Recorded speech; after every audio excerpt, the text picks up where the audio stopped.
اصل میں جو حقیقی پرابلم ہے، اصل پرابلم ہے وہ یہ ہے کہ جاوید صاحب کے پاس کانسیپٹ آف گاڈ کلیئر نہیں ہے۔ انہوں نے کہا کہ کائنات سے پہلے خدا تو تھا، تب بھی تو ٹائم ہوگا۔ یہ ٹائم کائنات کا حصہ ہے۔ ہم اس خدا کو مانتے ہیں، نیسیسری بینگ کا ٹائم لیس ہونا ضروری ہے، چونکہ وہ ٹائم کا کریٹر ہے۔ جب اس نے ٹائم کو کریٹ کیا تو وہ خود ٹائم پہ کیسے ہوگا؟ اس نے جب اسپیس کو کریٹ کیا تو خود اسپیس میں کیسے ہوگا؟ اگر وہ ٹائم اینڈ اسپیس کو پہلے سے ہی اس کا پابند ہے تو پھر کس چیز کو اس نے کریٹ کیا؟ لہٰذا یہ سوال غلط ہے کہ خدا تھا تو ٹائم ہوگا، بالکل نہیں۔ ٹائم کے پابند ہم خدا نہیں ہے، ہم فزیکل ورلڈ سے تعلق رکھتے ہیں، وہ میٹا فزیکل ریالٹی ہے۔ دوسری چیز انہوں نے مثال دی کہ چائے کی کیتلی ہوا میں گھوم رہی ہوگی، اور پتہ نہیں شاید وہ برٹن رسل کا انہوں نے حوالہ دیا۔ بہرحال یہی پرابلم ہے، پرابلم یہی ہے کہ ہم چیزوں کے درمیان ڈفرینشیٹ نہیں کر پاتے۔ یہ جو آپ نے مثال دی یہ امیجینیشن ہے، اور میں جو ثابت کر رہا ہوں وہ لاجیکل نیسیسٹی ہے۔ آپ امیجن کرنے آئے تو کچھ بھی کریں، جوپیٹر میں پنک ایلیفنٹ ہوگا، یونیکارن ہوگا، کریں، اس سے کائنات پہ کیا فرق پڑتا ہے؟ اس سے آپ لاجیکل نیسیسٹی ثابت نہیں کر سکتے۔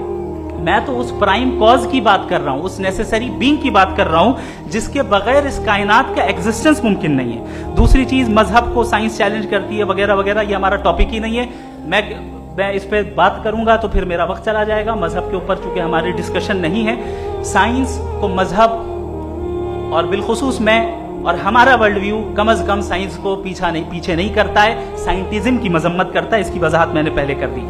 دوسری چیز انہوں نے کہا ورلڈ کا نقشہ لیجئے، ورلڈ میپ لیجئے، دو الگ الگ جگہ کی۔ حضرت میں نے یہ ہوم ورک کیا تھا، اور میں نے مڈل ایسٹ کا ایک نقشہ لیا اور یورپ کا ایک نقشہ لیا، یہ مذہبی علاقہ اور یہ لبرل اور ایتھیسٹ علاقہ۔ مجھے پتا چلا کہ سب سے زیادہ ریپ کیسز جو ہیں وہاں پر ہیں۔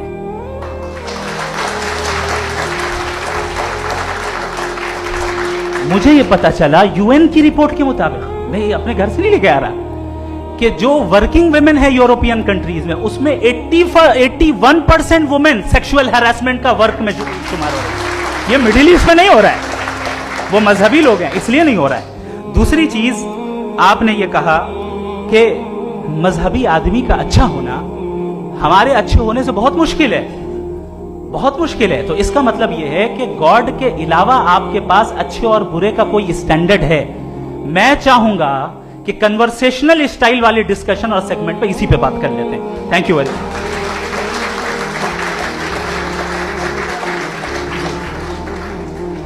یہ ریبٹل کا